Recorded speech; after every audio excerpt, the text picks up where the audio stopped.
was part of the Youth Employment Program at Connecticut Landmarks, and this summer I researched Eliza Sheldon McCook.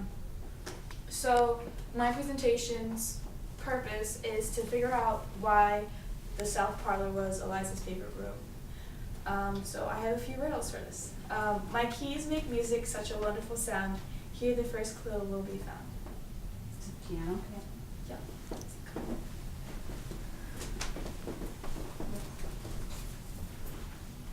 Now you get to hear 6-word stories. Yep. So on the left side of the board, I have 6-word stories for Eliza. So it's mother of 8, artist of late, traveled Europe to study the classics. She inspired, she educated their success. I am the seed of creativity. She cared, she called, you gained. Those are the 6-word stories. Here's the second riddle. It's a beautiful day with no and showers.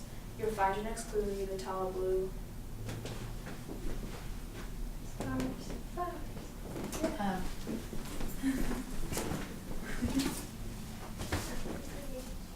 It's resume time. Yep. So in the middle of my board, I have a resume that I believe Eliza would have made for herself. So she would either have been a governess for your children, for your family, or she would have been a networker for your company, for your business. She actually studied abroad in Paris when she was younger, and she also educated her own children and made sure they properly did everything they were supposed to do. Some of her skills is she was very interested in botany, yeah. And she had the same man who designed the Bushnell Park come design her garden. Olmsted? He says it right there. It's Weedman, I think. Weed, something like that, yeah. Olmsted, yeah, you're right, Olmsted did Forest Park, I was just reading that earlier, sorry. Okay, so here's the third riddle. She shares a name with a pop idol, but she holds more of a religious idol. He is something of a child, but the tones are mild. What am I? Yeah. Got around to listen to Poor York. Okay, so the Poor York Stories is an online literary journal, and it's to bring up things that have been lost and to give them purpose and to give their stories out. So here I have a poem titled My Beauty. He said it was a surprise, but why would he want to surprise a pregnant woman? Our chickies might be enthralled, but what is so important that he quit his business trip? It's only 1867, and he said he met a man named Albert Kraft. The stories of his trip brings on reminiscence. I'm jealous of him for seeing the greats. He sees what I saw years ago. He came home yesterday, and by God, this is beautiful. It's the Madonna and Child. Though it's not the real one, its beauty is still. I couldn't copy the beauty. It couldn't come to the canvas, not through my hands. I tried and failed my favorite beauty. No matter what I do, the beauty is too great.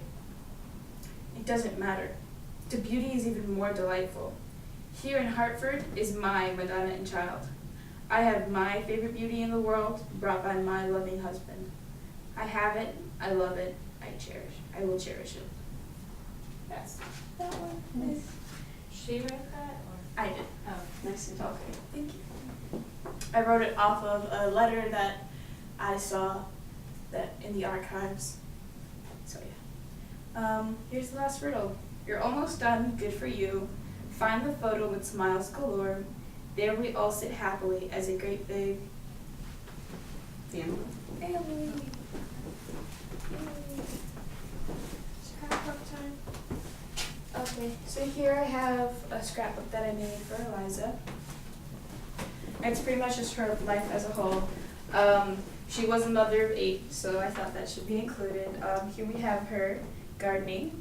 We have a picture of her younger self that she gave as a present to one of her sons. There we have her all prim and proper. Here we have a few artistic properties to this because she was very artistic. Her whole family was very gifted. here we have a lot of Europe and a lot of Paris influence because she did study abroad in Paris and she did travel with her stepsister and her mother across Europe. And here in the middle, we kind of concluded with the six-word story here. Family first, everything else is second. And then we also have some pressed flowers because when she traveled, I noticed that she really loved to press flowers, so I thought that should be included. And that ends my project. Well, thank you. Very well done.